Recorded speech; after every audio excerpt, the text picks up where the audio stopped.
방금 소개받은 홍기범입니다. 잠깐 기도하고 시작하겠습니다. 성수협 강의를 통하여 많은 사람들이 깨어나게 하옵소서. 강의를 들으면서 논리와 이성과 증거를 거부하지 말고 따라가서 하나님이 창조하신 만물 안에서 하나님의 신성과 능력을 보게 하옵소서. 성경을 왜곡하고 진리를 왜곡하는 신학 교수, 목사가 신학교와 강단에 발붙이지 못하게 하옵소서. 성수협을 이끌어가는 운영진에게 능력을 주시고 또 마음을 지켜주시고 필요한 물질도 채워주시옵소서. 이제 성경의 신적 기원을 부정하는 철학을 강의할 때에 성령께서 지혜를 주셔서 강의 내용을 잘 전하게 하여 주시고 또 듣는 자들이 잘 깨닫게 하여 주옵소서. 이 모든 말씀 우리 주 예수 그리스도 이름으로 기도드립니다. 아멘. 한 35년 전인가요? 대학교에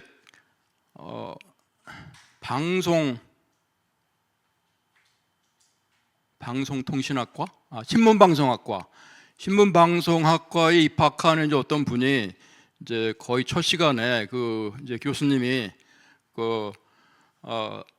언론을 얼마나 믿느냐 이제 그 얘기를 하면서 선진국에서는 90%가 선진국 사람들은 한 30%가 언론을 믿고 중진국 사람들은 한 50%, 그다음에 후진국 사람들은 90%가 언론을 신뢰한다. 그런 말을 들었다고 합니다.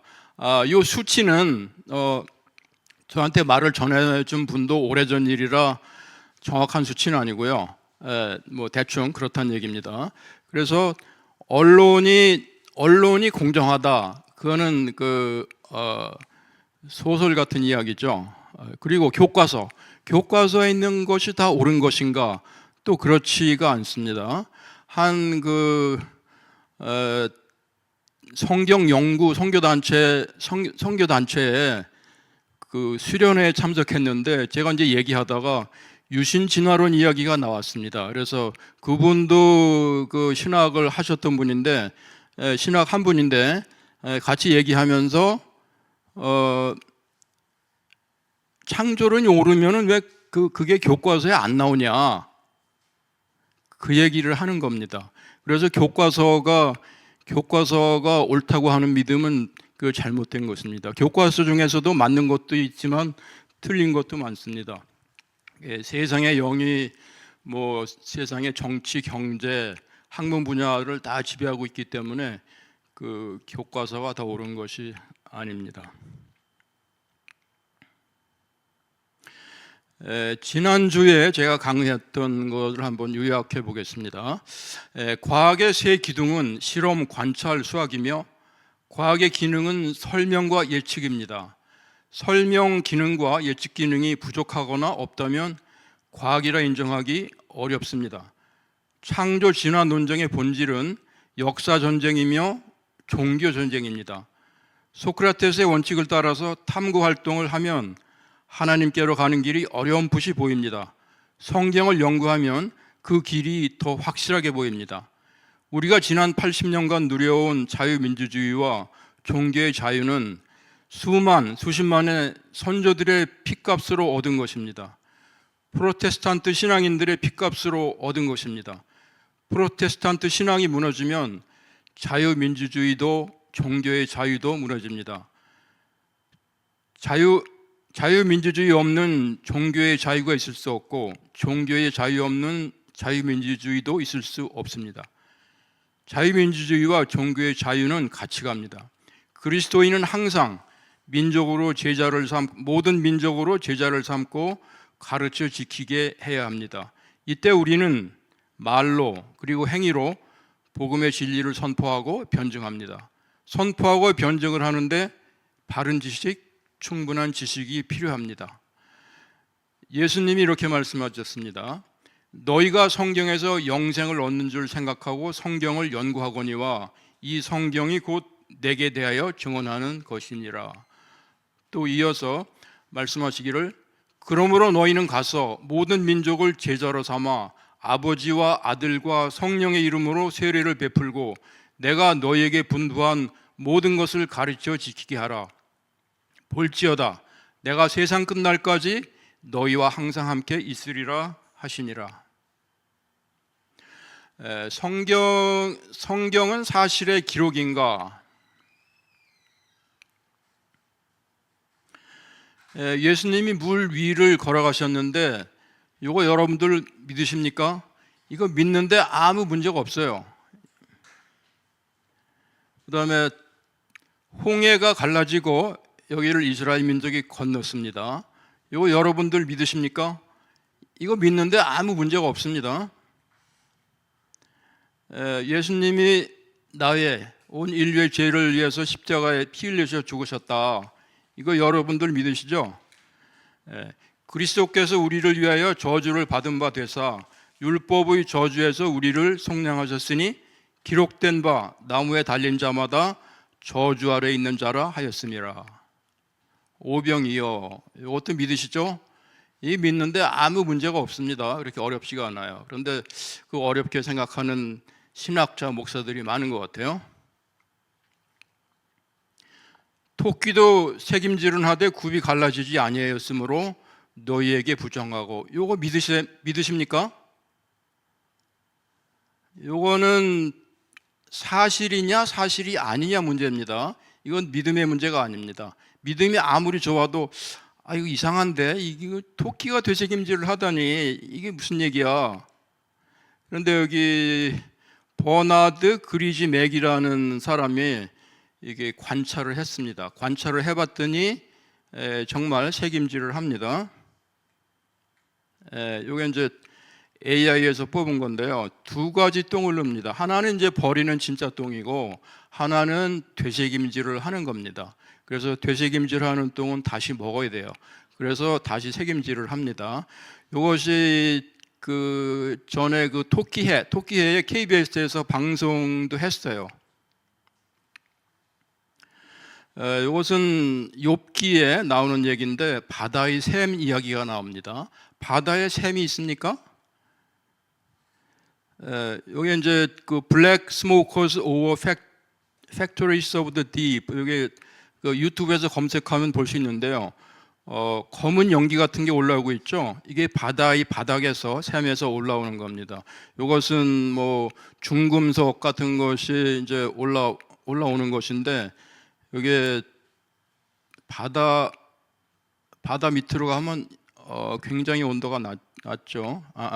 굉장히 그 압력이 높아가지고 기체도 이제 액체 상태로 존재하고 그러는 것인데 여기 이제 중금속 같은 이제 공장 굴뚝에서 나오는 연기 같죠.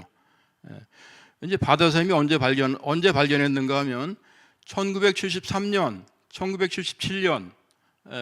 그럼 그 전에는 왜 발견을 못했느냐? 바다 밑으로 가면 굉장히 압력이 높아가지고 들어갈 수가 없습니다. 그러니까 심해 잠수정을 만들고 발명하고 나서 그때 이제 발견하게 된 것이죠. 바닷길, 또 바닷길 얘기도 있습니다. 시편 8장 8편 8절에 보면 바닷길 얘기가 있는데 매튜 마울이라는 사람이 실제 연구 조사를 해보니까 바닷길이 있었어요. 그래서 Pathfinder of the Seas, 이제 매튜 마울이한테 이제 이런 명칭을 붙인 거죠. 현대 해양학의 아버지, 바다의 과학자, 뭐 이렇게 그렇게 불렸고 이게 묘비에 또 기록이 돼 있습니다. 그래서 성경 구절 중에서 믿음의 눈으로 보더라도 납득하기 어려운 구절들은 성경이 틀려서가 아니라 우리의 지식이 아직 부족하기 때문입니다. 오늘의 제목인 성경의 신적 기원을 부정하는 철학 세 가지로 성경 비평학, 진화론, 빅뱅, 이 외에도 뭐 성경 그 교회에 침투한 하고 성경의 신적 기원을 부정하는 철학들이 많이 있죠. 교회에 공산주의도 침투했고 뉴 에이지도 침투했고 또 사람들에 따라서는 샤머니즘을 따르는 사람들도 있습니다. 그 중에서 이제 그 가장 핵심적이고 영향을 많이 미치는, 신학교에도 영향을 미치는 이 세 가지로 정리를 해봤습니다. 거짓 선지자를 삼가라. 양의 옷을 입고 너희에게 나오나 속에는 노략질하는 일이라. 그들의 열매로 그들을 알지니 가시나무에서 포도를 또는 엉겅퀴에서 무화과를 따겠느냐. 신학자들이나 철학자들, 이분들에 대해서 알려면 우리가 그분의 말과 글을 통해서 알 수 있습니다. 근데 현란한 말과 글로 잘 포장을 하면 이게 분별하기가 굉장히 어렵습니다. 특히 현대 신학자들은 철학적인 용어를 사용하면서 말을 직접적으로 얘기하지 않고 빙빙 돌리고 하기 때문에 이해하기가 굉장히 어렵습니다. 그럼 또 뭘로 판단해야 되느냐? 열매로 판단을 합니다. 그러니까 말과 글과 열매로 판단을 해야 됩니다. 누가 철학과 헛된 속임수로 너희를 사로잡을까 주의하라. 내 백성이 지식이 없으므로 망하는도다. 네가 지식을 버렸으니 나도 너를 버려 내 제사장이 되지 못하게 할 것이요, 네가 내 하나님의 율법을 잊었으니 나도 내 자녀들을 잊어버리리라. 우리가 지식이 있어야 되고 바른 지식, 또 충분한 지식이 있어야지 우리가 미혹에 빠지지 않고 우리 믿음을 지킬 수가 있습니다. 성경 비평, 1670년에 바리오 스피노자가 성경 비평을 시작을 했습니다.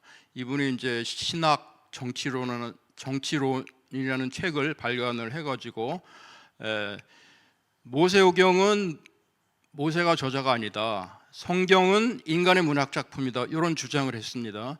그래서 바리오 스피노자가 성경 비평을 시작한 사람이다, 이렇게 이제 평가를 합니다. 그다음에 진화론은 1859년 찰스 다윈이 종의 기원을 발간해 갖고 이제 본격적으로 진화론을 시작했고요.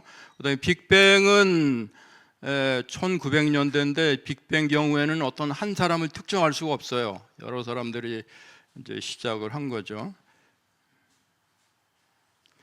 성경 비평, 진화론, 빅뱅에 나오는 용어들, 이제 분야들이 이렇게 있습니다. 성경 비평 같은 경우에는 각 비평마다 서로 모순되기도 하고, 그런데 그거는 뭐 과학도 아니고 학문이라고 볼 수도 없죠. 서로 모순되면 그걸 해결을 해야죠. 성경 비평, 에탈 인네만이라고 하는 분이 있었는데, 이분 유명한 분이죠. 불트만의 제자인데, 이게 여자분인데, 이게 성경 비평학의 아주 중심에 있던 분이에요. 그러니까 있던 분인데 50세가 넘어가지고 자기가 공부한 성경 비평학, 뭐 역사 비평학, 거기 회의를 느끼고 교수직을 그만두고 뭐 술이나 마시고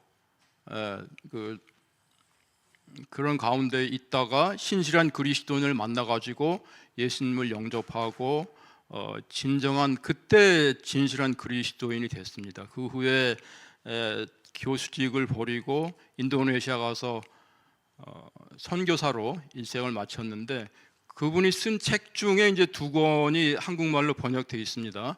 성경 비평학은 과학인가 의견인가, 또 한 권은 성경 비평학은 과학인가 조작인가, 이런 2권의 책이 한국에 번역되어 있는데요.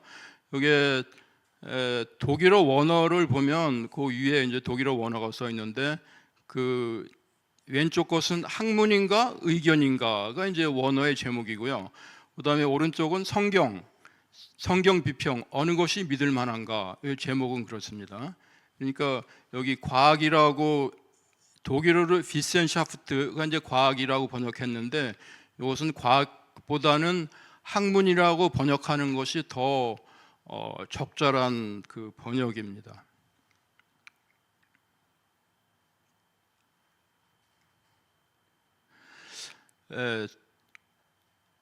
성경 비평의 중심에 서 있던 에탈 인네만은 회심 후에 성경 비평은 신학에서 나온 것이 아니라 철학과 문학에서 나온 것이라고 고백을 했습니다. 어떤 신학자, 강의에 가서 제가 들은 겁니다. 무신론자가 만든 망원경으로 관측한 결과가 사실인 것처럼 무신론자가 만든 성경 비평학으로 얻은 결과도 사실이다. 이게 적절한 비유는 아닙니다. 망원경하고 성경 비평하고 어떻게 같이 비교를 합니까? 여길 보면 성경 비평학은 누가 만들었다고요? 신학자가 만든 것이 아니고 무신론자가 만든 겁니다. 무신론 철학자가 만든 겁니다. 이거는 새빨간 거짓말이죠. 이게 삼총사와 달단양 그림인데 이것도 이제 AI를 그린 겁니다. 여기 프랑스 왕비 안도 트리슈와 영국 버킹엄 공작 조지 빌리어스의 아름다운 사랑을 지키기 위해 모험을 하는 삼총사입니다. 이 아름다운 사랑 맞습니까? 그런데 이 삼총사 소설을 보거나 드라마를 보거나 영화를 보면서 저런 말도 안 되는 소리를 해. 그게 아니라 이게 아름다운 사랑을 지켜주는 삼총사 얼마나 위대하고 좋은 사람이에요. 이거 보면서 아마 저런 나쁜 것들 그런 사람 별로 없을 거예요. 이게 영화, 연극, 드라마, 소설에 이게 그 마법이 마법. 이 자유주의 신학, 성경 비평학 신학도 그 잘생기고 말 잘하는 그 신학자가 현란한 말로 이렇게 막 그 하면 거기 넘어가기 쉽습니다. 이게 말의 힘이라는 게 굉장하죠. 어떻게 말을 하느냐에 따라 굉장히 다릅니다. 제가 아는 분인데 그분은 5살 때부터 교회에 출석한 분인데 동성애에 대해서 그거는 죄지 이제 이렇게 생각하고 있었는데 한 영화를 봤답니다. 그 동성애자가 이렇게 그 피해 다니고 숨고 그 어려운 그걸 보면서 저 내가 보호해야 될 사람, 불쌍한 사람 이런 생각을 가졌다는 거예요. 그래서 우리가 문학 작품, 연극 드라마 이거 볼 때 굉장히 조심해야 됩니다. 깨어 있지 않으면 거기 넘어갑니다. 이게 이제 에탈 인네만 그 책에 있는 얘기인데요. 여기서 문학이라고 하는 것이 도둑질, 살인, 간음 이것도 저자가 어떻게 이야기를 꾸미냐에 따라 가지고 그 독자가 해볼 만한데, 해보고 싶은데 그런 생각을 하게 된다는 것입니다. 여기에 성경 비평학은 과학인가 의견인가 76쪽에 들어있는 겁니다. 성경 비평, 무신론 철학자 바리우 스피노자가 성경은 인간의 문학 작품이다. 모세오경은 모세가 쓴 것이 아니다. 이렇게 주장을 했습니다. 바리우 스피노자가 그래서 에탈 인네만은 바리우 스피노자가 성경 비평을 시작했다. 이렇게 평가를 합니다. 이게 신학 정치론에서 그렇게 주장한 것이죠. 바리우 스피노자는 신학 정치론에서 하나님의 말씀대로 산다는 것은 믿음을 미신으로 변화시키는 것이다. 이에 이의를 제기하는 자는 너무 겁이 많아서 믿을 만한 능력이 없는 것이다. 믿음을 미신으로 변화시키고 하나님 대신에 정의와 잉크를 경배하는 위험에 빠져 있다. 이것도 잘못하면 여기 넘어갈 수 있어요. 그렇지, 우리가 종이와 잉크를 경배하는 거지. 넘어갈 수 있는데 정신 바짝 차리지 않으면 넘어갑니다. 이 비슷한 얘기를 또 누가 했어요. 우종학 교수 많이 아실 텐데 서울대학교 천문학과 교수고 IVF 간사 출신이고 한때는 그 북미 유학생 수양의 코스타의 강사로 활동을 하면서 이제 강의를 했는데 이상한 강의를 하니까 이제 거기서 이제 그 정리를 했죠. 그런데 이분이 잘생겼어요. 젊어요. 서울대학교 교수예요. 사람들이 많이 넘어갈 수 있어요. 이분이 어떻게 얘기했는가 하면 이분은 이제 진화론자, 유신 진화론자인데 본인은 나는 창조론자야. 하나님이 진화론을 이용해서 창조하셨다. 그러니까 나는 창조론자다. 이렇게 얘기를 합니다. 이제 이분이 어떻게 얘기하는가 하면 우리가 믿는 것은 성경을 우상시하는 성경교가 아니라 예수를 믿는 기독교다. 성경의 올바른 이해를 위해서는 해석 작업이 절대로 필요한 것이죠. 이것도 그럴듯하게 들리는데 여기 넘어가면 안 됩니다. 제가 그 20년 동안 다닌 교회인데 거기서 부산 백스코어에서 WCC 대회가 있을 즈음에 어떤 얘기를 하는가 하면 그들 교단의 교인들이 우리 교단으로 계속 옮기기 때문에 WCC를 반대하는 것이다. 그들은 성경을 문자적으로 따르지만 우리는 예수의 정신을 따른다. 예수의 정신을 따른다. 얼마나 멋있는 말이에요. 여기 속아 넘어가면 안 됩니다. 속아 넘어가지 않으려면 바른 지식을 가지고 있어야 되고 충분한 지식을 가지고 있어야 됩니다. 이것은 이제 그 교회에 그 새가족반에서 새가족 양육교제를 다시 만들어보자, 바꿔보자 해갖고 이제 검토했던 것인데 거기 나온 내용입니다. 종교는 자신의 길을 찾는 것입니다. 이 세상에 나와 똑같은 사람은 없습니다. 사람마다 각각의 빛깔을 가지고 있습니다. 종교를 통해 각 사람이 진정한 자신의 모습을 발견하고 그 빛깔을 드러낼 때 아름다운 세상이 이루어집니다. 참조 성경 구절은 마태복음 5장 13절 16절. 마태복음 5장 13절 16절이 어떤 내용일까요? 요거 다음에 나오겠습니다. 종교는 자신의 길을 찾는 것입니다. 기독교는 하나님이 창조하신 인간의 원형을 회복하게 합니다. 구원. 기독교인은 예수님에게서 그 길을 발견하고 따라가는 사람들입니다. 종교를 통해 인간은 내가 누구이며 어떻게 살아야 하는지를 발견하게 됩니다. 참 종교인은 단지 마음의 위안이나 환경의 변화, 질병의 치유를 바라는 차원을 넘어 존재의 변화, 재발견을 통해 새로운 삶, 자유로운 삶을 사는 사람들입니다. 이거 얼마나 아름답고 좋습니까? 여기 또 잘못하면 넘어갑니다. 참조 성경 구절 마태복음 5장 13절 16절이 무슨 내용입니까? 너희는 세상의 소금이 되라. 너희는 세상의 빛이 되라. 방금 우리가 읽어본 거하고 이 성경 구절하고 어느 정도 뭐 합치가 되나요? 전혀 그렇지 않습니다. 제가 이제 그 교회를 떠났는데 왜 떠났느냐? 그 신학자를 본인이 직접 설교하지 않고 신학 교수, 신학자를 불러가지고 예배 시간에 WCC 아무 문제 없다. 천주교? 뭐 우리와 같다.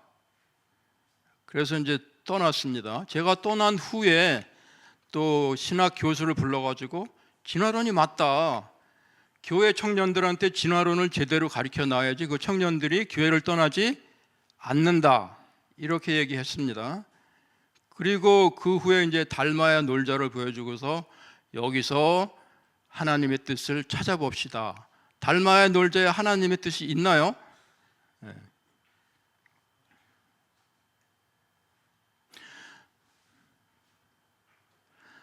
그런데 그분 전임 담임 목사인데 그분이 이제 교회를 퇴직하고 나서 그 아들 교회 가서 그 설교를 하면서 에탈인내만 얘기도 하고 창조 얘기도 하고 진화가 틀렸다는 증거가 무수하게 많이 나오고 있다 그런 설교를 했어요. 근데 제가 20년을 그 교회 다니면서 설교 시간에 창조 얘기 들어본 적도 없고 에탈인나만 얘기도 들어본 적이 없어요. 모르겠습니다. 제가 그 교회 출석 안 했을 때 혹시 뭐 창조에 대해서 얘기했는지 모르겠지만 이게 퇴임한 후에 이제 그 본인이 오랫동안 심어왔던 교회에서 이제 그런 일이 벌어지니까 그 이제 아들 교회에서 이제 그런 설교를 한 것 같은데 왜 그 설교를 내가 20년 교회 다닐 동안에 한 번도 안 했냐? 이게 이제 제가 이의를 제기하는 거죠, 마음속으로. 그래서 진화론자, 자유주의 목사, 자유주의 신학자, 이게 안 되는 거죠. 그러면 이제 보수 정통 신앙, 그래서 제가 하는 얘기가 있습니다. 보수 정통 신앙이면 뭐하냐? 설교에 얘기를 안 하는데. 얘기를 안 하면 다른 게 없어요. 이분이 창조를 믿는지 진화를 믿는지 성경 비평학을 믿는지 안 믿는지 알 수가 없어요. 그래서 보수 정통만 자랑하지 말고 설교 시간에 이야기를 하자. 그게 제 주장입니다. 무신론 철학자 임마누엘 칸트, 유명한 분이죠. 이분은 이제 종교의 기능은 도덕이다 이렇게 얘기했는데, 순수 이성 비판에서는 신의 존재를 증명할 수도 반박할 수도 없다. 그렇지만 실천 이성 비판에서는 도덕적 삶을 위해서는 신이 존재한다고 가정해야 된다. 신이 필요하다 이렇게 얘기를 했습니다. 무신론자인 버트란드 러셀도 우리 인류가 필요한 것은 그리스도의 그 사랑이다. 기독교는 인정하지 않았지만, 신은 인정하지 않았지만 우리 세상에서는 그리스도적인 사랑이 필요하다 이렇게 얘기를 했습니다. 오래전에 중국 그 사회과학원, 제가 지난주에 강의한 내용을 따르자면 사회과학원보다는 사회철학원, 이게 더 적절한 표현입니다. 그래서 사회과학원에서 여러 사람의 그 연구원들이 한국에 와가지고 한 활동 중에 하나가 그겁니다. 기독교 정신을 배우자. 기독교 정신을 배우자.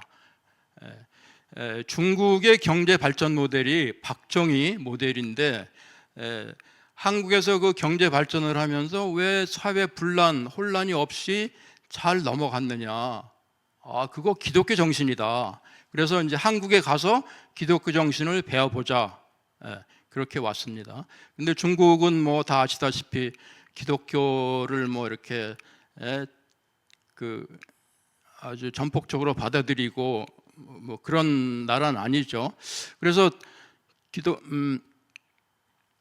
기독교 정신을 왜 배우려고 하느냐? 그 말씀드렸고, 그런데 기독교 정신을 배우는데 예수님 빼고 기독교 정신만 우리가 필요하다 이렇게 하는데, 예수님이 빠진 기독교 정신이 제대로 작동할 수 있을까요?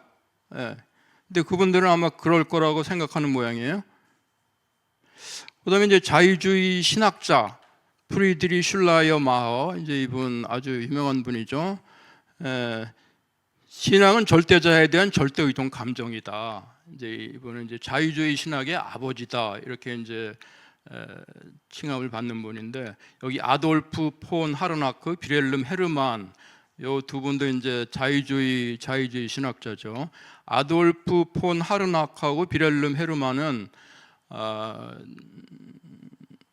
칼바르트가 아주 추종했던 그 자유주의 신학자입니다. 신정통주의는 이게 정통을 가장한 자유주의다. 저는 이렇게 봅니다. 정통주의 신학자들 가운데 이해하기 쉬운 분도 있고 이해하기 어려운 분도 있어요. 루돌프 불트만은 아까 얘기한 그 에타린네만의 스승이었죠. 이분은 이제 성경을 비신화화한다. 해야지 성경의 메시지를 우리가 제대로 이해할 수 있다. 이게 쉬워요. 루돌프 불트만, 이 사람 안 되겠네. 이렇게 이제 간단히 말할 수가 있는데, 그래서 그분이 쓴 저서만 봐도 신약 성서와 신화가 없는 종교, 뭐 이것만 봐도 이분을 따르면 안 되겠구나. 여기 이제 간단히 답을 얻을 수가 있는데, 칼바르트 경우에는 좀 이게 쉽지가 않습니다. 1911년에서 1921년 사이에 칼바르트의 아버지가 목사였죠. 신학 교수, 할아버지가 목사, 이제 이런 분인데, 칼바르트는 이제 자유주의 신학을 공부하고 자유주의 목사, 그다음에 그 스위스의 자펜빌이라는 곳에 가서 편물공 55명을 조직화해서 그 공장장하고 이렇게 투쟁도 하게 하고 이제 이런 활동을 했어요. 그래서 설교에서도 사회주의 정신의 실천을 하나님 나라 운동과 동일시하는 설교를 했고, 그래서 자펜빌에서 하는 이제 특히 기업가들은 어떻게 평가하겠어요? 칼바르트는 레드 패스터다, 그런 이제 불렀죠. 우리말로 하면 무슨 얘기입니까? 빨갱이 목사다, 이제 이런 얘기죠.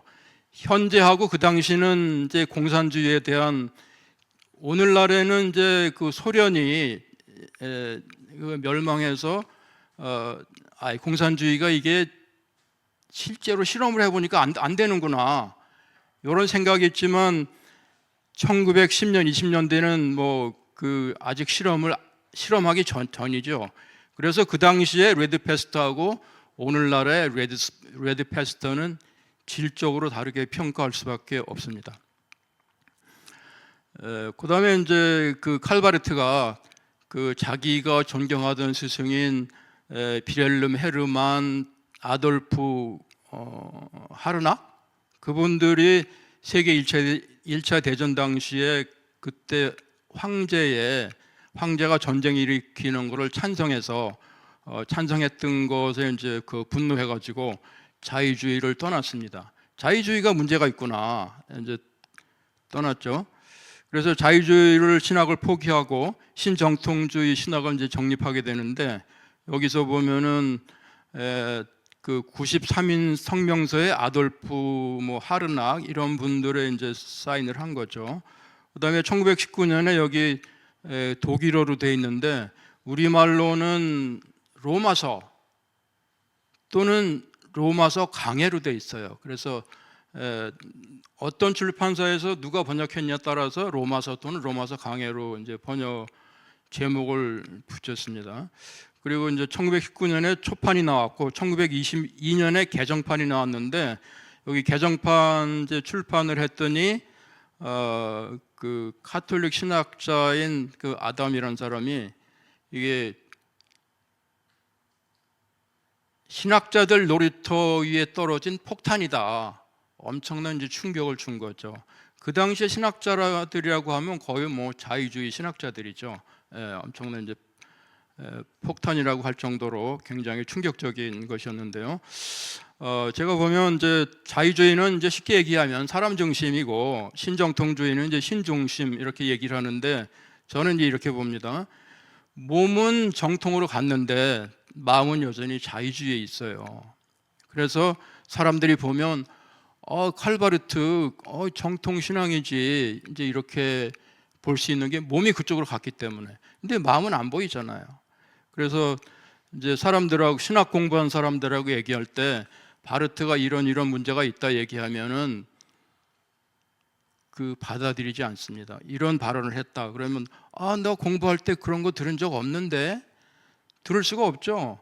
그 교회 교의학만 해도 그 페이지 수가 9,250페이지나 돼요. 이게 원전으로 공부하지 않을 거 아니에요, 대학에서. 이게 다른 사람이 이제 그 편집한 걸로 얘기를 할 텐데 거기는 이런 문제되는 얘기들이 잘 안 나옵니다.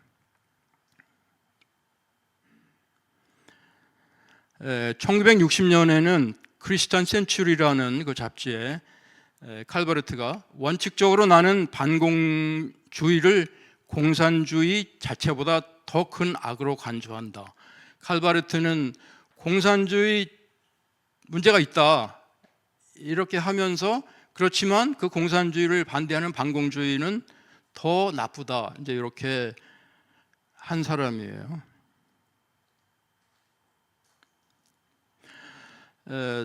예수 그리스도의 부활 사건이 역사적으로 발생했다는 사실에 대해서 아무런 증거도 없고 어떤 증거가 있을 수도 없고 있어서도 안 된다는 것이 분명하다. 여기 무슨 말이에요? 아주 현란스러운 얘기를 하는데, 그 다음 거 그리스도의 부활이나 그의 재림은 그것은 동일한 것인데 역사적 사건이 아니다. 역사적 사건이 아니다고 얘기를 했죠.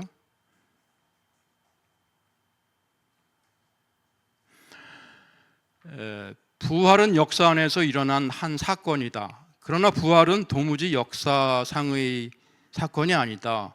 이게 로마서 이제 30페이지에 있는 겁니다. 여기 영어로는 an occurrence in history, 역사 안에서 일어난 것이다. 그 다음에 또 그 부활은 not an event in history, 역사 안의 한 이벤트가 아니다. 이게 무슨 얘기예요? 이게 난해합니다. 칼바르트의 책은.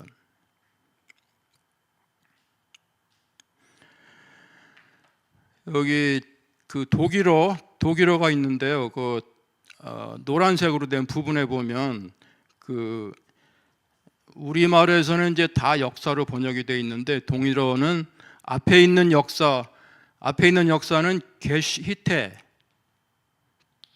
두 번째 있는 역사는 히스토리시스.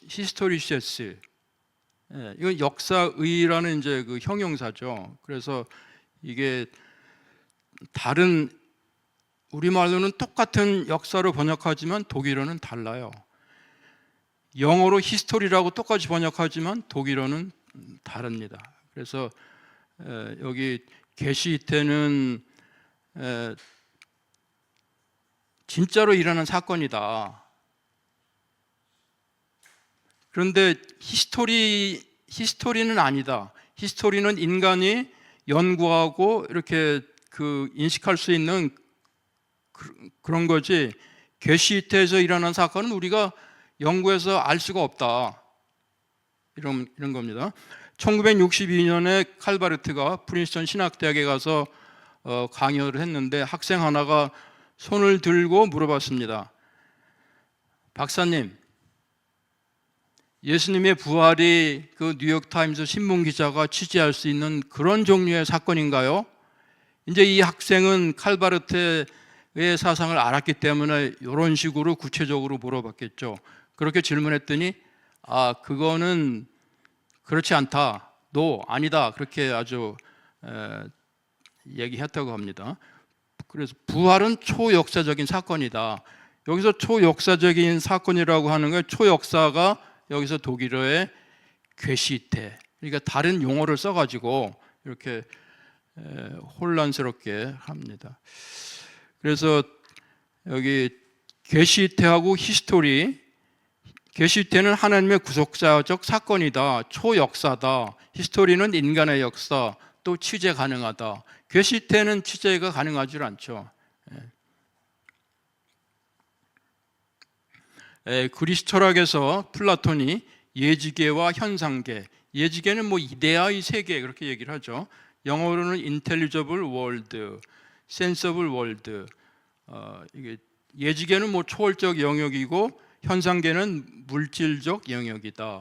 예지계라고 하는 것은 이데아의 세계 하면은 나비가 있으면은 이 지상에 있는 것들은 뭐 불완전하죠 다. 그래서 이상적인 나비는 이데아의 세계에 있습니다. 이데아의 세계에 있는 나비를 우리가 관찰할 수 있을까요? 관찰 못합니다. 이게 예지계예요. 실제로 있지만 관찰할 수 없다. 이게 예지계입니다. 그러면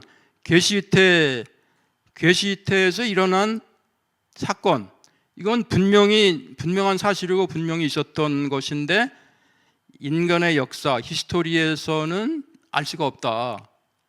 그래서 이게 예지계와 현상계, 이건 공간적인 구분이죠. 이 공간적인 것을 갖다가 시간적인 영역으로 바꿔갖고 칼바르트가 이렇게 게시테하고 히스토리 이렇게 시간적인 걸로 이렇게 그 개념을 바꿔서 받아들였다. 이것이 이제 어떤 유명한 신학자가 이렇게 추측을 했다 그래요. 왜 추측일까요? 칼바르트가 내가 그렇게 했다 하는 말을 한 번도 한 적이 없기 때문에 그렇게 추측을 한 거죠. 저도 그렇게 추측을 합니다. 본 해퍼, 유명한 분이죠. 그 히틀러에 항거하다가 이게 죽은 사람인데 그 얼마나 그 영웅스럽고 존경할 만합니까?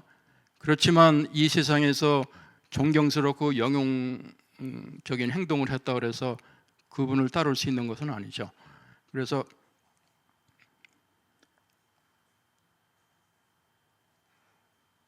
하나님, 예수님, 하나님 없는, 우리는 이제 예수님, 하나님 없는 성숙한 인간으로 살아가야 된다. 또 하나님이라는 목발은 필요하지 않다. 선교가 아니라 사회 개혁이다. 요즘에 그 선교학자들도 뭐 이런 거 많이 주장하는 사람들이 많죠. 자료 가설, 모세오경, 이것은 뭐 그 성수역 강의를 통해서 많이 들어보셨을 테고 신학 공부하는 사람들은 많이 이제 했을 텐데 오늘 이렇게 화면 제시하는 걸로 지나가겠습니다. 이게 이제 에타린 네만이 성경 비평학 과학인가 조작인가에서 사무엘 퀼링이 비과학임을 밝혔다. 이것도 과학이라는 용어보다는 사실 비학문, 학문이 아님을 밝혔다. 이렇게 하는 것이 더 적절한 표현입니다. 진화론.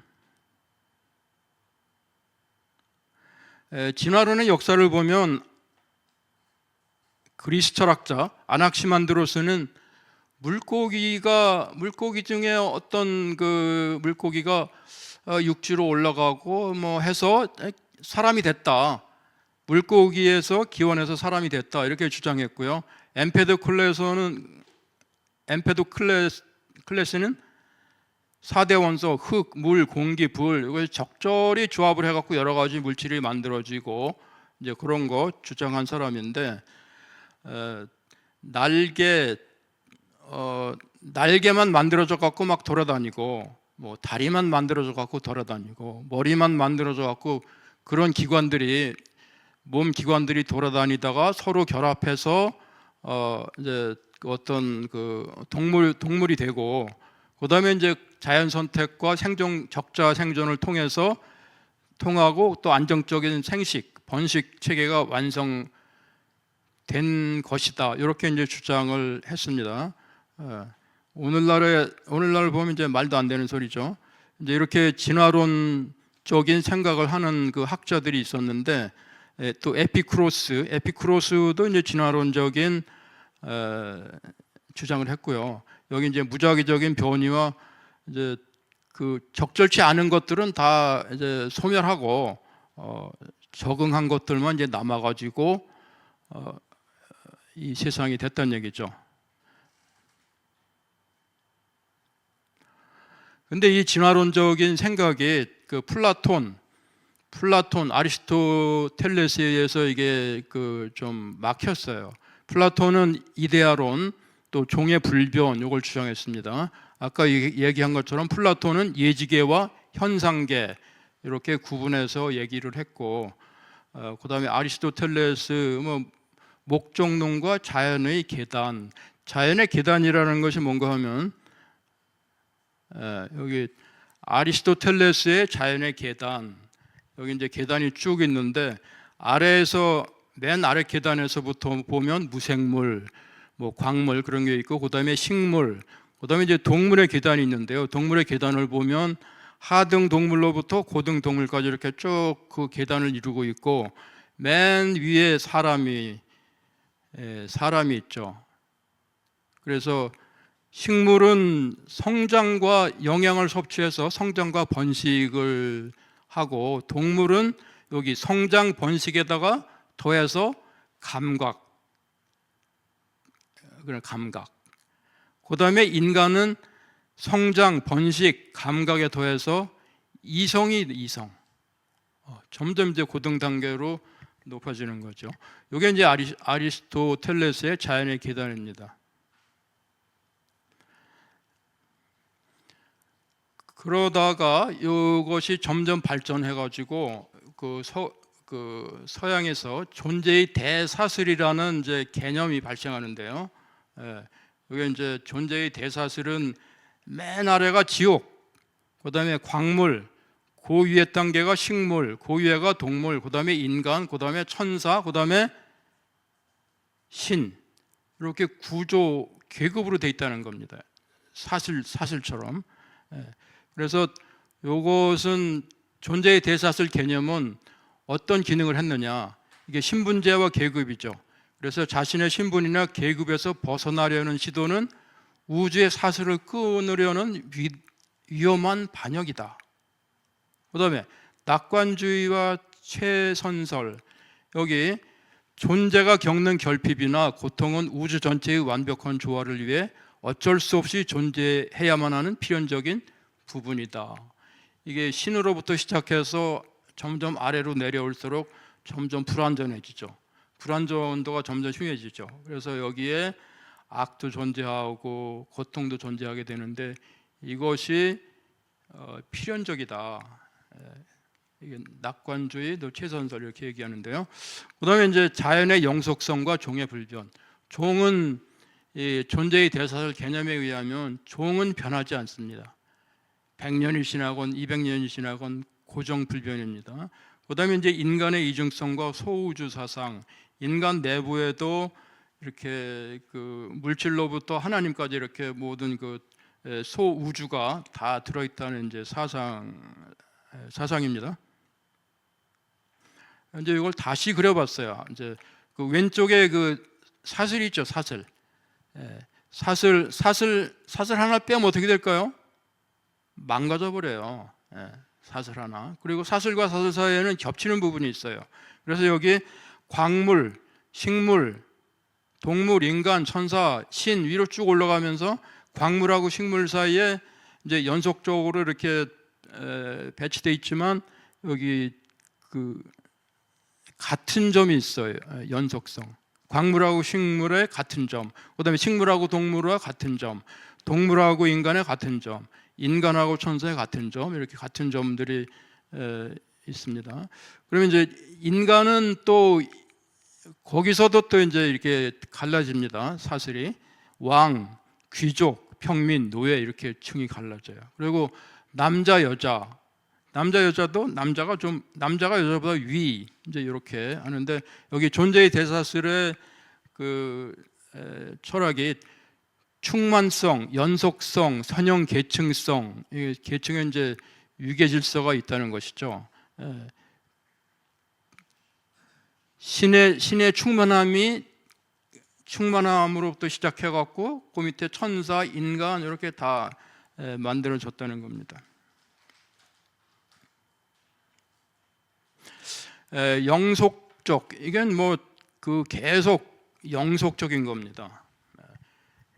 그래서 왕은 뭐 대를 이어서 왕이고 귀족은 대를 이어서 귀족이고 그런 거죠. 근데 인간이라고 하는 존재는 그 육적 존재인 동시에 영적 존재입니다.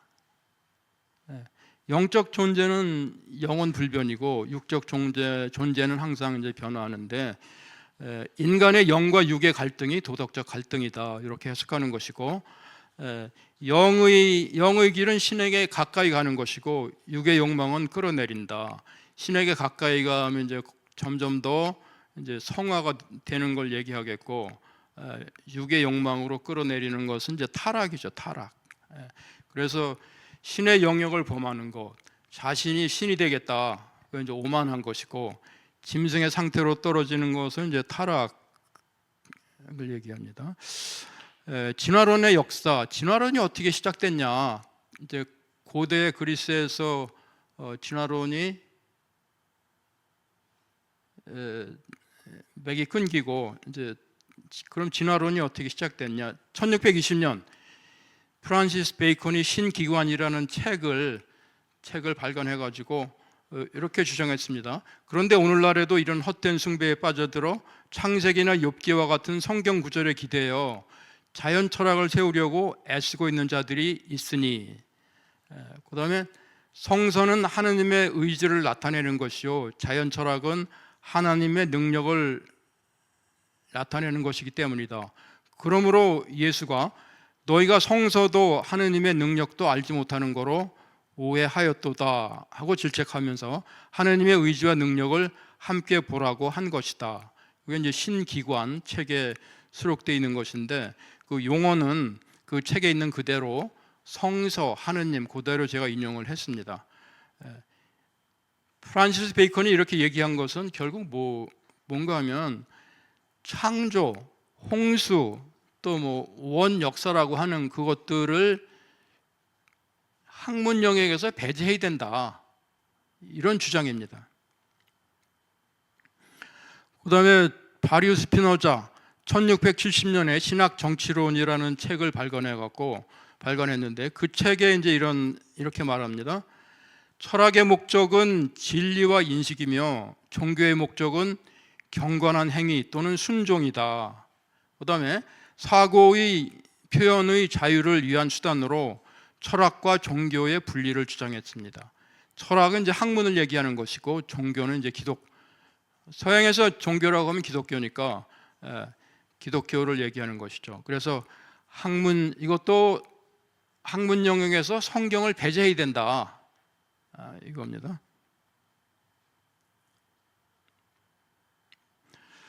성경, 그리고 동일과정설 지질학에 이제 출연하게 되는데,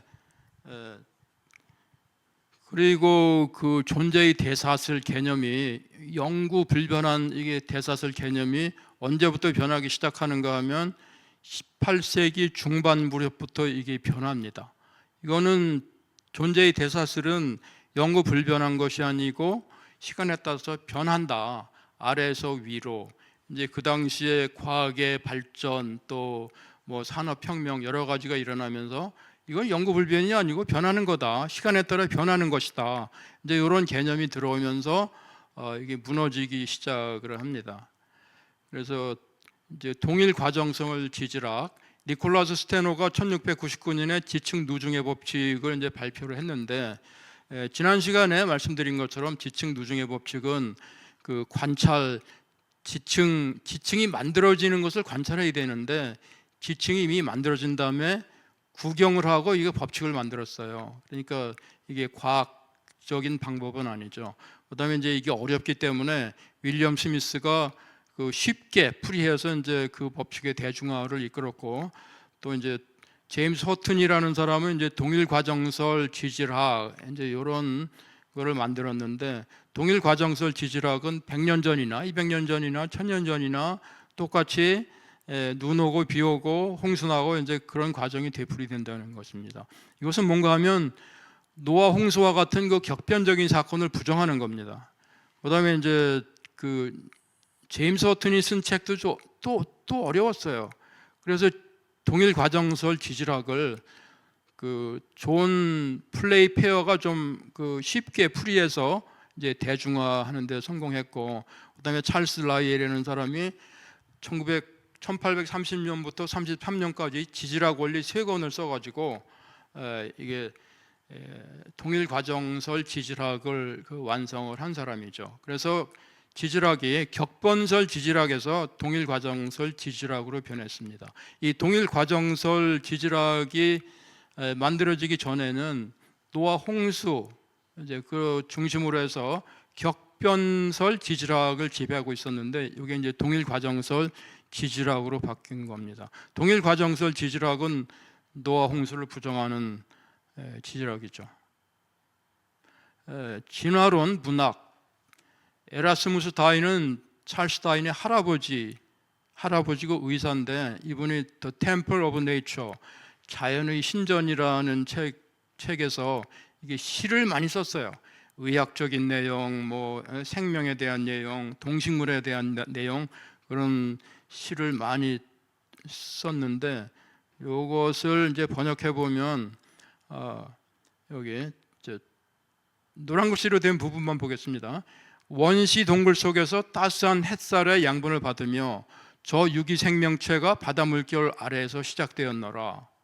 여기 어디서 많이 들어본 것 아닙니까?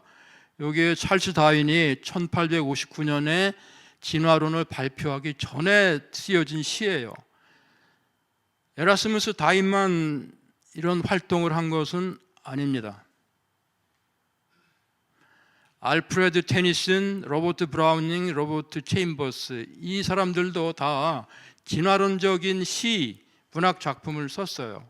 그러니까 찰스 다윈이 종의 기원을 발표하기 전에. 그래서 우주에 대한 그 진화론적인 개념, 생명체에 대한 진화론적인 개념, 이 사람들이 이제 문학, 그 시나 뭐 산문 등을 통해서 발표를 했습니다. 그러니까 이 사람들이 찰스 다윈의 진화론을 이제 그 선구자적인 그런 역할을 한 것이죠. 마이클 루스라는 사람이 이 사람 진화론자인데 Darwinism as Religion, 종교로서의 진화론, 이 책을 냈습니다. 그 부제를 보면 여기 진화에 대해서 우리에게 말하는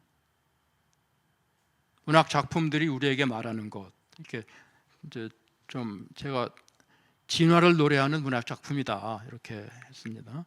그러니까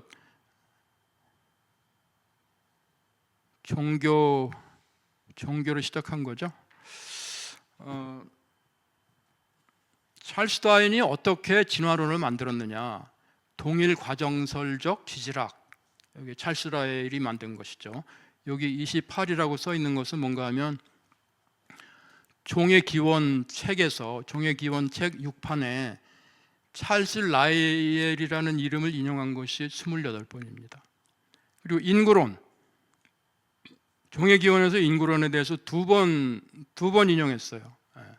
그리고 품종 개량, 종의 기원이라는 책에 보면 품종 개량에 대해서 여기 개, 비둘기, 그다음에 다른 이제 동물들에 대해서 굉장히 많이 그 품종 개량에 대한 얘기를 써놨는데, 이 당시에 영국에서, 유럽에서 품종 개량이 요즘으로 하면 이 당시에 첨단 산업이죠.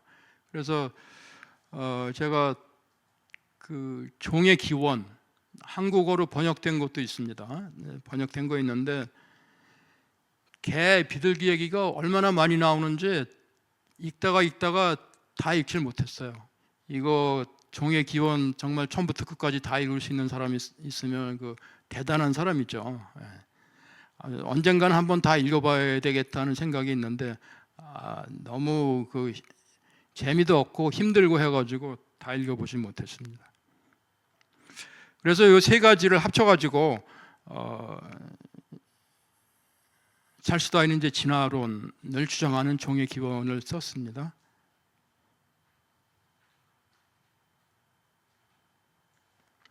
미세한 지질학적 변화가 지속되어 오랜 세월 후에 거대한 지형을 만들어내듯이, 이게 이제 찰스 다윈이 한 얘기입니다. 이게 땅이 그 파이고 뭐 계곡이 만들어지고 쌓여서 지층이 만들어지고 작은 변화가 오랫동안 쌓이니까 이런 엄청난 그 그랜드 캐년도 만들어지고, 이제 이렇게 생각한 거죠. 그런데 그랜드 캐년은 그렇게 해서 만들어진 것이 아니고 순식간에 만들어진 겁니다. 그런데 이제 찰스 다윈이 이렇게 생각한 거죠. 이게 그 침식이 돼갖고 어마어마한 계곡이 만들어지려면은 얼마나 오랜 세월이 흐르겠느냐. 동물, 식물도 오랜 세월 조금 그 변화가 쌓이면 종이 변한다, 그런 생각을 한 겁니다. 그다음에 미세한 생물학적 변이, 이것은 그 찰스 다윈이 그 품종 개량에서 영감을 얻었어요. 그다음에 멜더스의 그 생존 투쟁, 번식 투쟁, 요거 세 개를 합쳐가지고 요 세 가지가 오랜 세월에 걸쳐서 상호작용하여 거대한 변화, 즉 새로운 종이 탄생한다. 이거 관찰해 본 적이 없죠. 그냥 생각이죠. 생각을 다른 말로 하면 이제 철학이죠, 철학.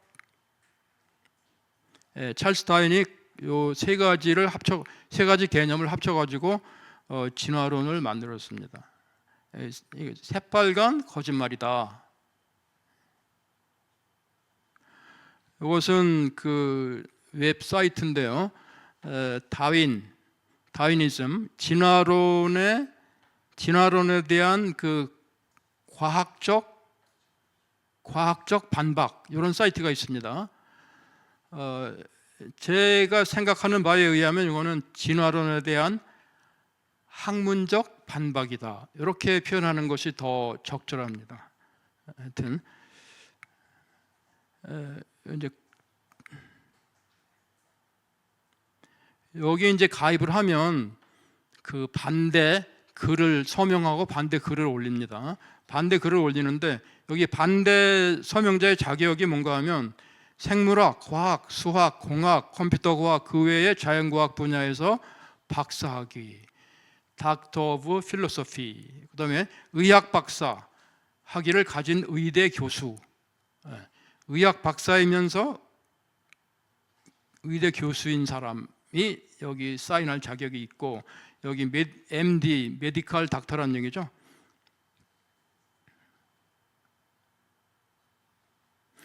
여기 바이올라 대학교 생명과학 연구소 소장이면서 분자생물학계 맥스웰 비지팅 교수, 이 사람이 올린 글입니다.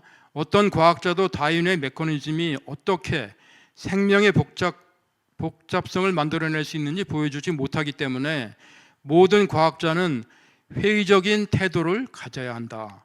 대부분의 과학자가 이를 인정하려 하지 않는다는 사실은 과학적 담론에 미치는 동료 압박의 건강하지 못한 영향을 여실히 드러낸다.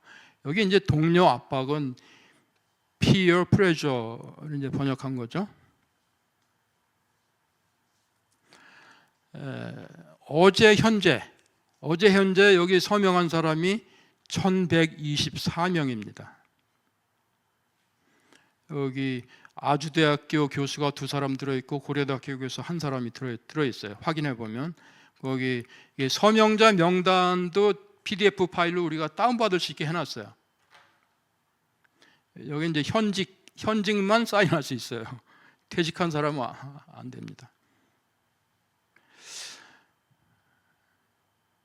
진화론은 거짓말이다. 캠브리아기 대폭발의 비밀. 이제 여기에 지금 요거 동영상 잠깐 볼 수 있을까요? 여기에.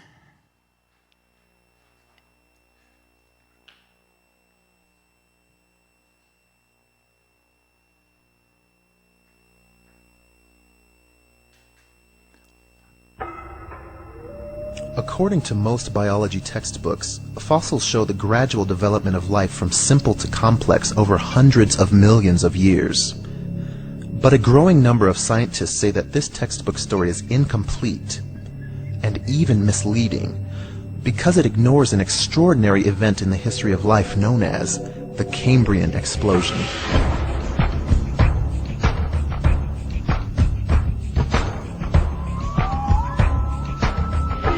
The Cambrian explosion is a term that refers to the geologically sudden appearance of all the major, or most of the major groups of animals at about the same time, geologically speaking.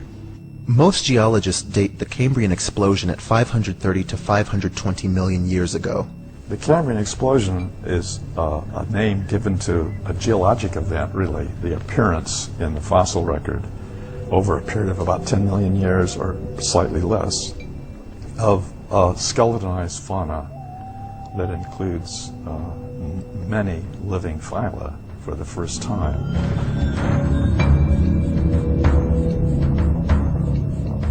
Animals with similar body plans are grouped together to form various phyla.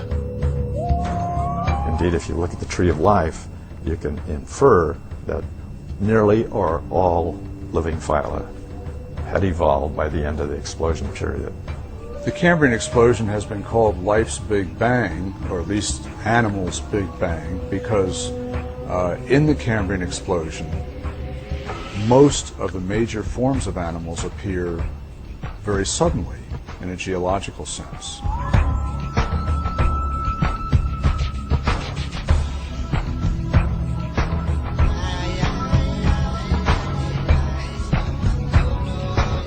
From nothing, we have almost everything, almost overnight, geologically speaking. This remains mysterious. Nobody really understands how this happened.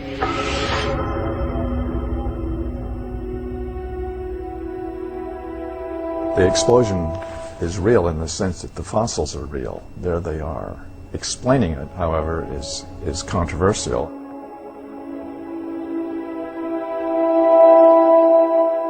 We're not sure just how far back animals originated before the explosion or what the events were that led up to it.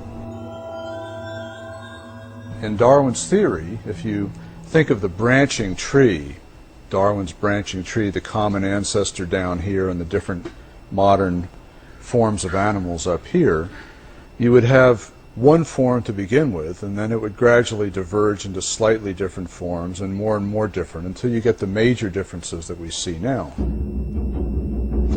The problem with the Cambrian explosion is that all these major differences appear together at the same time, with no fossil evidence that they descended from this common ancestor.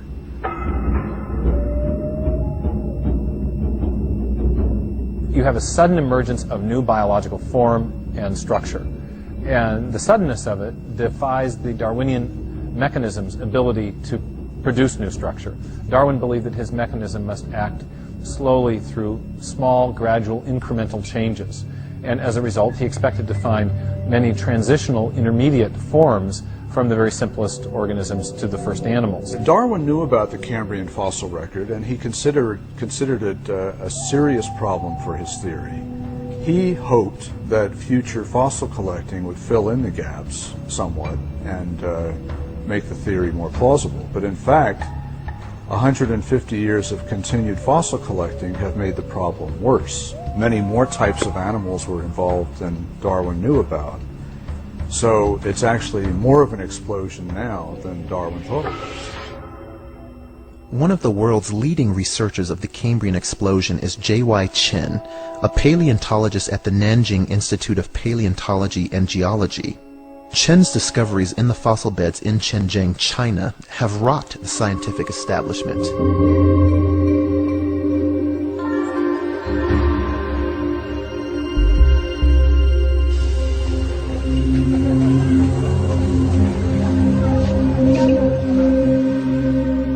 Located in the province of Yunnan in southern China, Shenzhen has some of the world's best preserved fossils from the Cambrian era. Darwinism has maybe only telling a part story for evolution. According to Chen, the fossils he's found turn upside down Darwin's tree of life. Darwin's tree reverse concept very unexpectedly. Our research is convincing major phyla starting down below at beginning of Cambrian. Base is wide, gradually narrow, so this is almost turned on different way.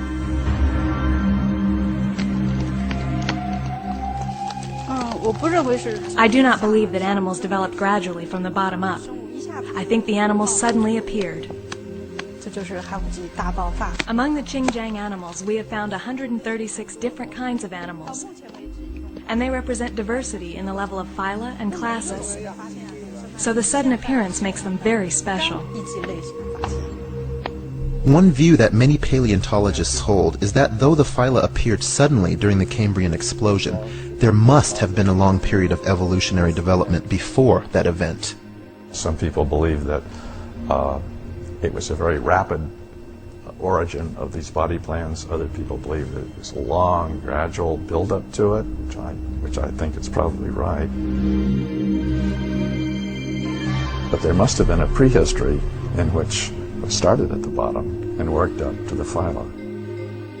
But the fossil evidence doesn't show that. The general consensus among fossil experts is that before the Cambrian explosion, 530, 540 million years ago, we have no fossil evidence of the ancestors of most of the modern groups of animals. One clear exception is sponges. We do have fossil sponges from before the Cambrian explosion. But in a short space of maximum, as I understand it, 5 or 10 million years, which is a blink of an eye, geologically speaking, 30 some odd major groups of animals appear recognizable, fully formed, and altogether suddenly on the scene. This is completely contrary to Darwin's theory. It's not a branching tree, it's more like a lawn with everything sprouting up on its own. If there was an extensive prehistory of evolution prior to the Cambrian explosion, either there would be an abundance of transitional fossils waiting to be discovered, or perhaps those animals were too small or soft-bodied to be preserved. The Darwinists have known since the 19th century that the Cambrian explosion did not conform to the picture of life that Darwin proposed. But one of their explanations for that was something called the artifact hypothesis, the idea that we were simply not sampling the fossil record sufficiently to find the missing transitional intermediates. In the strata just beneath the Cambrian fossil beds, we have a very favorable environment that would have preserved ancestral forms of these animals had they existed. So one of the versions of the artifact hypothesis was the claim that we don't find these missing Precambrian animals because they were too small and they were soft-bodied. And what we now find in the Chinese fossils in the beds just beneath the Cambrian explosion are perfectly preserved, soft-bodied tissues, sponge embryos that are, of course, soft and microscopic.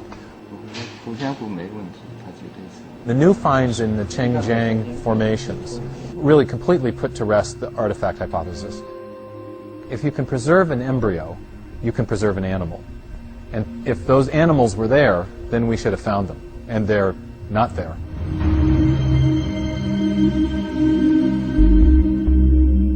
Other defenders of Darwin's theory argue that random mutations in a special set of genes, called Hox genes, are responsible for dramatically speeding up the evolutionary process during the Cambrian period. There's a series of body patterning genes. They are called the Hox genes. Very careful molecular studies basically date the Cambrian as the period of time in which the Hox genes first became arrayed in something like their present conformation. And what this suggests is that the explosion of diversity results from the first organization of these genes in this pattern, which then provided a toolkit which could allow evolution to produce much greater variety in body shape and size and organization than could ever have existed before. But what's interesting to me is that these genes are turned on late in development, long after the body plan is established. A fruit fly is already a fruit fly embryo before the Hox genes kick in. The same for a human, or a worm, or a starfish.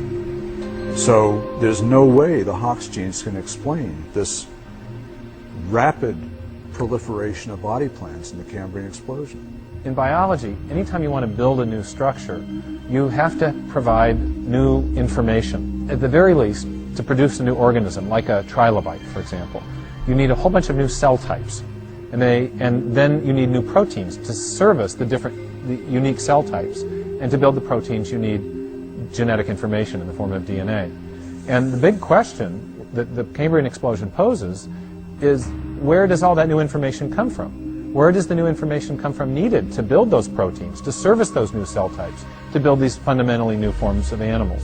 And the Darwinians are really at a loss to answer that question. It's a sudden emergence of a huge amount of new information, and it really defies the capacity of the natural selection mutation mechanism to produce all that information. So it's really a grave difficulty. This is not a minor anomaly.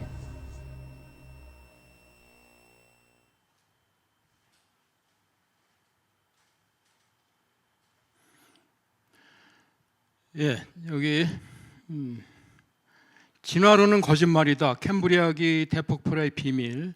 여기서 이분이 그 버클리 대학교 분자 세포 생물학 교수인데 결론. 어떠한 화석 기록도 공통 조상으로부터 나타났음을 증거하지 못한다. 이것이 사실입니다. 빅뱅 우주론. 여기서 빅뱅 우주론은 이제 본질적이고 구체적인 것은 제가 얘기하지 않고요.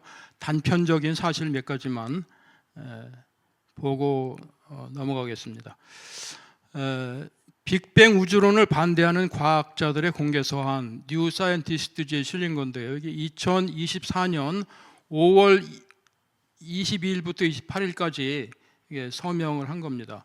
그래서 결론이 빅뱅 이론은 근본적인 결함이 있다. 빅뱅 이론의 지배적 권위는 과학적 방법보다는 연구비 지원 덕분이다. 학자들은 연구비를 따라갈 수밖에 없어요. 그래서 요즘에 대학교 총장이 하는 그 주요 역할이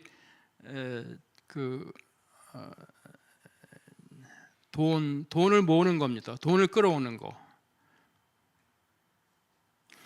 빅뱅 우주론에서 이제 이런 게 나오는데 여기 빨간 원안에 보면 퀀텀 플럭추에이션이라고 있습니다. 퀀텀 플럭추에이션, 양자 요동이죠. 양자 요동. 양자 요동 또는 뭐 양자 역학적 요동에 의해서 물질이 생겨납니다. 아무것도 없었는데.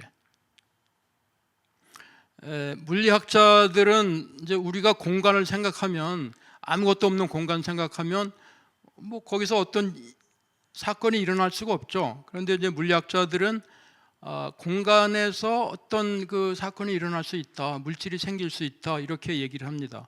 그러니까 물리학자하고 얘기하면 좀 얘기가 안 통해요.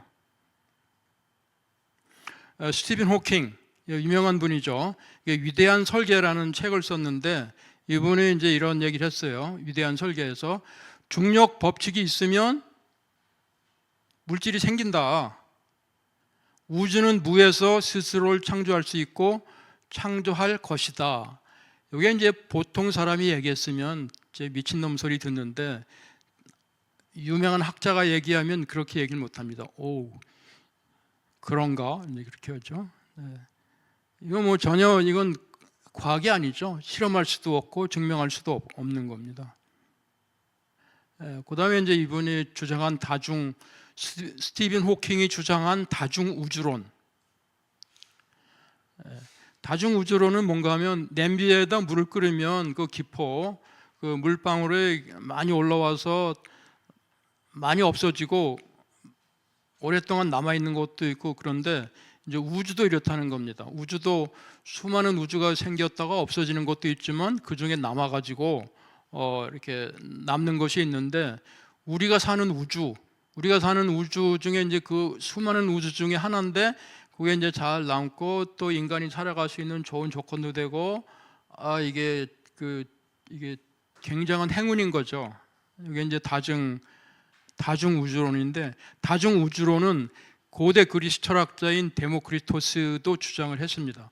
데모크리토스는 다양한 크기와 다양한 특성을 갖는 수많은 우주를 생각했고, 해와 달이 없는 우주, 생명체가 없는 우주, 물이 없는 우주, 전성기를 향해 가는 우주, 쇠퇴기에 접어든 우주 등 다양한 우주가 있다고 주장을 했습니다.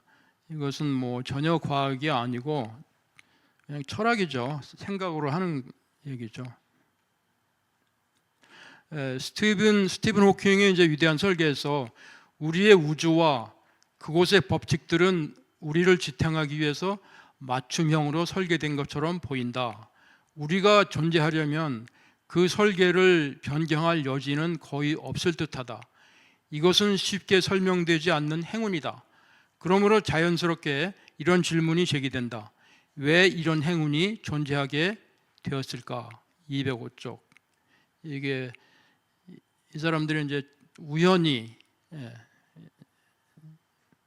우연이라는 걸로 다 설명을 하죠. 그래서 태초에 하나님이 천지를 창조하시니라. 태초에 우연히 물질이 생기니라. 이게 진화는 저절로 물질이 생기는 것에서부터 시작합니다. 빅뱅이죠. 그 다음에 물질에서 생명이 탄생하고 생명이 점점 진화해서 인간까지 이렇게 진화를 하고, 유발 하라리라고 하는 이제 유대인 학자가 있는데, 이분이 사피엔스라는 책하고 그 다음에 호모데우스라는 책을 썼어요. 호모데우스는 뭡니까? 인간이 하나님처럼 하나님 같은 지위에 오를 수 있다는 것이죠. 앞으로 생명공학 기술과 그 기술을 이용해서 오래 살고 하나님처럼 된다는, 거기까지 간 거죠. 그러니까 아까 얘기한 그 존재의 대사슬, 존재의 대사슬이 영구 불변한 것이 아니라 이게 시간적으로 변화한다. 그래서 맨 아래부터 위로 아무것도 없는 데서 물질이 생기고 물질이 생명이 되고 생명이 뭐 이렇게 동물이 되고 점점 진화해서 사람까지 되고 유발 하라리 같은 사람은 이제는 이게 호모 데우스 하나님처럼 될 수 있다 이렇게까지 주장을 한 겁니다. 근데 그 유발 하라리 같은 사람이 인기가 많아가지고 한국에도 한 2번인가 와서 강연하고 젊은 사람들이 많이 가서 이렇게 듣고 그랬어요. 그 책도 많이 팔리고. 그래서 교회에서는 그 잘못된 지식을 바로잡을 수 있는 이런 것을 교인들한테 가르치고 교육을 해야 됩니다. 너는 그 선지자나 꿈꾸는 자의 말을 청종하지 말라. 이는 너희의 하나님 여호와께서 너희가 마음을 다하고 뜻을 다하여 너희의 하나님 여호와를 사랑하는 여부를 알려하사 너희를 시험하심이니라. 하나님은 우리의 믿음과 하나님에 대한 사랑을 시험하십니다.